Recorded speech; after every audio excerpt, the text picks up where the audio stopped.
প্রিয় দর্শক, সবার প্রতি শুভকামনা জানিয়ে শুরু করছি এনটিভির নিমন্ত্রণে। আপনাদের সঙ্গে আছি আমি নুজহাত সাওম। দর্শক, এনটিভি নিমন্ত্রণের আজকের আয়োজনে থাকছে সংস্কৃতি, এনটিভি অনুষ্ঠান সূচি ও আলাপন। প্রথমেই সংস্কৃতি।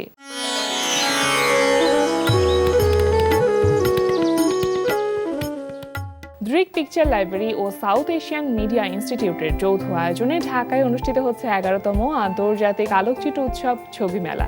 বাংলাদেশ শিল্পকলা একাডেমি, জাতীয় জাদুঘর, আলিয়াস প্রশস্ত ঢাকা, দৃকপাট ভবন ও জাতীয় সংসদের দক্ষিণ প্লাজায় উৎসবটি অনুষ্ঠিত হচ্ছে।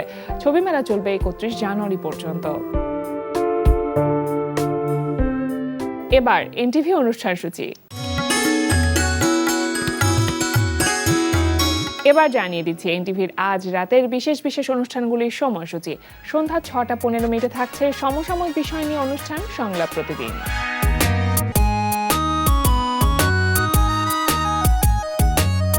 রাত 8:20 থাকছে গোলাম মুক্তাদিরের পরিচালনায় ধারাবাহিক নাটক কাজিনস।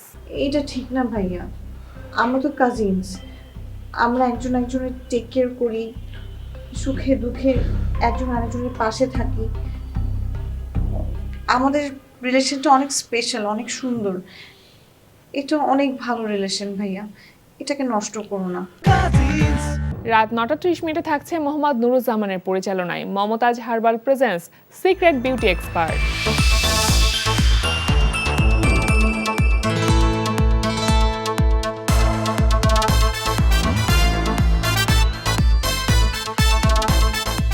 রাত 11:30 সরাসরি সম্প্রচার হবে জাহাঙ্গীর চৌধুরীর প্রযোজনায় সঙ্গীতানুষ্ঠান এ লগন গান শোনাবার।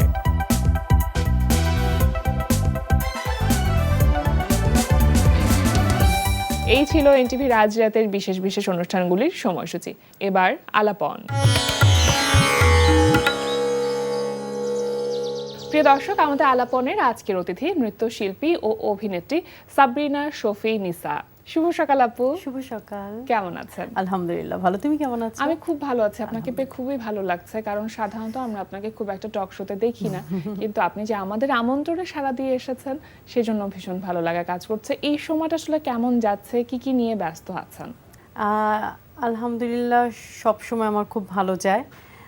ইনস্ট্যান্ট কিছু সময় দেখা যায় যে মানুষের জীবনে তো খারাপ ভালো সময় সব সময় আসে, বাট আমি ওটাকে অ্যাকসেপ্ট করি যে এটা আল্লাহ আমার জন্য ঠিক করে রেখেছে, যে এই সময়টা কিছুটা ডাউনফল থাকবে, কিছুটা ডাউনফলের পরে নিশ্চয়ই ভালো সময় আসে। আসার পর তখন আমি ওটাকে প্রপারলি হলো উপভোগ করতে পারি। বর্তমানে ব্যস্ততা বলতে হলো আমার মেয়েকে নিয়ে আমি অনেক ব্যস্ত। পাশাপাশি যদি কাজের ব্যস্ততা জিজ্ঞেস করা হয় তো আমি বাংলাদেশ শিশু একাডেমিতে নৃত্য প্রশিক্ষক হিসেবে আছি, সেটা নিয়ে আমি ব্যস্ত। আর টুকটাক নাচের প্রোগ্রাম করছি, টেলিভিশন, স্টেজ পারফরমেন্স বোথ। এই যে আপু, একটা সময় ছিল যে সময়টা নাচ আর অভিনয় নিয়ে ভীষণ রকম ব্যস্ত ছিলেন, তখন মনে হয় নিজেকে সময় দেবার সময়টাও ছিল না, কিন্তু এখন নিজেকে সময় দিচ্ছেন, মেয়েকে সময় দিচ্ছেন। এটা কিন্তু আমার কাছে মনে হয় এটা লাইফের আর একটা সময় বা আর একটা জায়গা, যে সময়টাতে নিজেকে আর একটু বোঝা যায়। আর মাদারহুডটা তো নিঃসন্দেহে একেবারে ডিফারেন্ট একটা ফিলিং। তো এই ফেজটা আসলে কতটুকু এনজয় করছেন আপনি? দেখো, এই ডিসিশনটা মানে আমার জন্য নেওয়া অনেক ইজি, বাট আমার সারাউন্ডিংসে যারা আছেন, আমার ফ্যামিলি মেম্বার বলো বা আমার কলিগরা বলো, তারা হয়তো আমার ডিসিশনটাকে পুরোপুরিভাবে সাপোর্ট করেনি। আমি চাই আপনি বেশি কাজ করুন। তো আমি হলো ফার্স্ট আমার একটা প্রায়োরিটি লিস্ট করেছি। আমরা যেমন বাজারে গেলে বাজারের লিস্ট করি, যে কোনো কাজের লিস্ট করি, তো আমি একটা প্রায়োরিটি লিস্ট করেছি। ওই প্রায়োরিটি লিস্টে নাম্বার 1, নাম্বার 2 এরকম করে সাজিয়েছি। তো দেখলাম যে নাম্বার 1-এ আমি কেন জানি আমার মেয়ে, আমার হাজব্যান্ড, আমার সংসারকে ছাড়া অন্য কোনো কিছু ভাবতে পারছি না। আচ্ছা। তো যেহেতু প্রায়োরিটি লিস্টে তারাই টপে আছে, তো তাদেরকে সময় দেওয়ার পর, তাদের টেক কেয়ার করার পর আমি যতটুকু সময় পাচ্ছি ততটুকু সময় আমি কাজ করছি। আমার কাজের জন্য যদি আমার মেয়ের পড়ালেখা বা আমার সংসারে বিন্দুমাত্র কোনো ক্ষতি হয়, সেটা আমার কাছে খুব একটা অ্যাকসেপ্টেবল হয় না। ওকে। আর এটার আরও ডিটেইলে যদি বলতে চাই, এটা আমার টোটালি পার্সোনাল ওপিনিয়ন। আমি আমার মেয়ের মধ্যে আমাকে দেখতে চাই, আমি আমার মেয়ের মধ্যে আমার হাজব্যান্ডকে দেখতে চাই।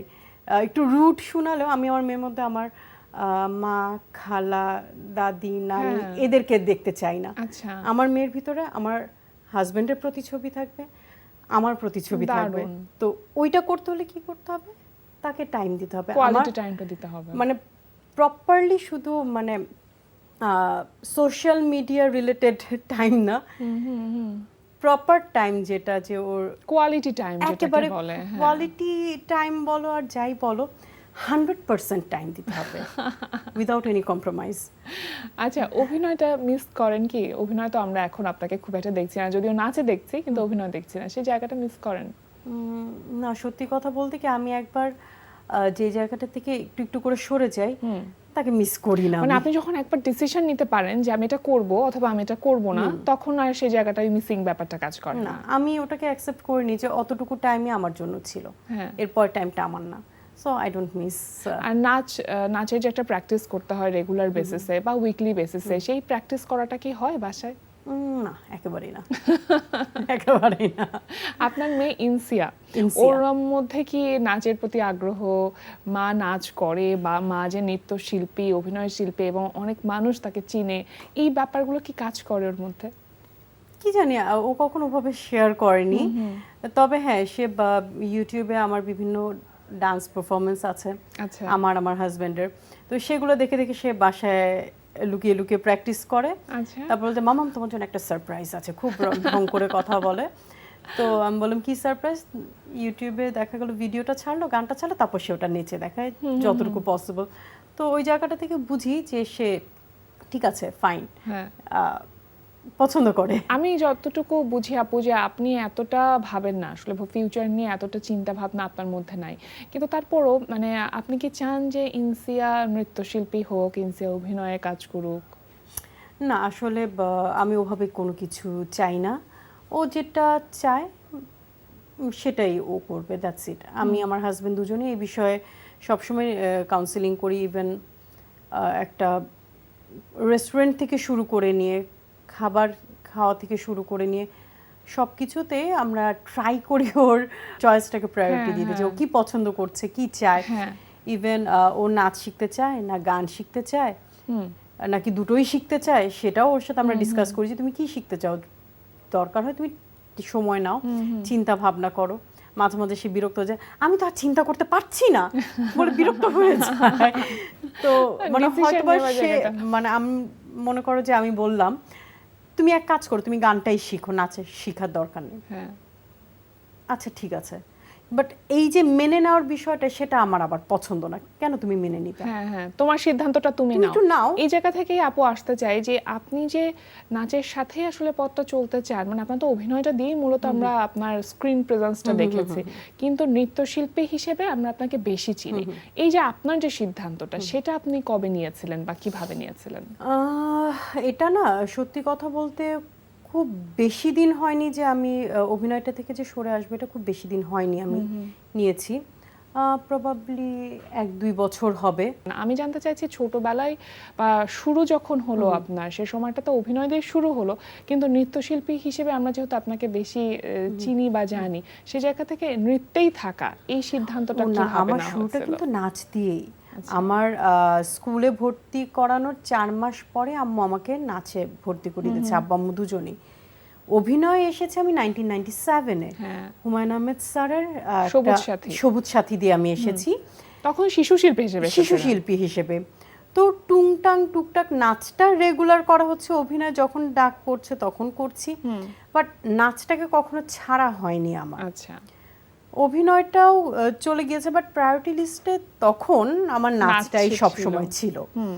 তো যার জন্য এখনো আমার ওই জায়গাটা থেকে আর কি ডিসিশন নিতে ইজি হয়েছে আর কি। তবে অভিনয় যে একেবারে ছেড়ে দিয়েছে সেটা বললে ভুল হবে। আমি হানিফ সংকেত আঙ্কেলের ইত্যাদি এবং তার ডিরেকশনে যে 5 ফোড়ন অনুষ্ঠান দুটো যায়, ম্যাগাজিন অনুষ্ঠান, এই দুটোতে রেগুলার কাজ করে আসছি অভিনয়। তো বলতেও পারবে না যে অভিনয় ছেড়ে ছেড়ে দিয়েছি। দিয়েছি। না মানে কিছুটা কম কাজ হচ্ছে কিন্তু কাজ হচ্ছে। কাজ হচ্ছে। আসলে একবার যে শিল্পী হয়ে যায় সে আর তার শিল্প সত্তাটা কখনো তো চলে যায় না, চলে সেটা সবসময় ভেতরে একটু থেকেই যায়। ছোটবেলার ওই অভিজ্ঞতার কথা কি মনে পড়ে, মানে কথা সাহিত্যিক হুমায়ুন আহমেদ, তার সাথে কাজ করা ছোটবেলায়, মানে ওই ব্যাপারটা আসলে এখন ভাবলে কি মনে হয়? মজার ঘটনা বলি তোমাকে। তখন আমি ক্লাস 7-এ পড়ি। হ্যাঁ, আচ্ছা আচ্ছা। তো যেহেতু ওই সময়টা আসলে আমাদেরকে তুমি কি চাও, আমরা এখন যেভাবে বাচ্চাদেরকে খুব প্রায়োরিটি দিই, তখন তো ব্যাপারটা হয়েছিল না, এই চলো ঠিক আছে ওখানে যাচ্ছি, ওখানে যে তোমাকে বলবে অভিনয় করতে, করবা তুমি, আচ্ছা ঠিক আছে আমরা চলে গেলাম। ব্যাপারটা এরকম। একটা অফিসে গেলাম, ওখানে আমার মতো আরো ছেলেমেয়েরা ছিল। তো একজন সম্ভবত খাকি কালারের প্যান্ট পরা ছিলেন উনি, আর নেভি ব্লু না রয়্যাল ব্লু কালারের একটা শার্ট পরা ছিল। আচ্ছা তো দেখতে একটু অন্যরকমই লাগছিল, তো আমি অন্যভাবেই ওনাকে কাউন্ট করেছি। হ্যাঁ তো পরে জানলাম যে উনি হুমায়ুন আহমেদ। তো হুমায়ুন আহমেদ ঠিক আছে, তো কি মানে I don't know him that much, because আমার গল্পের বই পড়ার ওরকম নেশা ছিল না ওই সময়টা। স্কুল মানে পড়ালেখা প্লাস নাচ, এটা নিয়ে আমি পাগল প্রায় অবস্থা ছিলাম। তো স্বাভাবিকভাবে গল্পের বই পড়ার মতো আলাদাভাবে কোনো নেশা ছিল না, যার জন্য হুমায়ুন আহমেদ আচ্ছা ঠিক আছে ফাইন হুমায়ুন আহমেদ। উনি আমাকে একটা স্ক্রিপ্ট দিল, একটা ডায়লগ বলতে বললো, বললাম ঠিক আছে। তারপর আমরা 1 মাসের জন্য মণিপুরি পিকনিক স্পটে চলে গেলাম আচ্ছা শুটিংয়ের জন্য।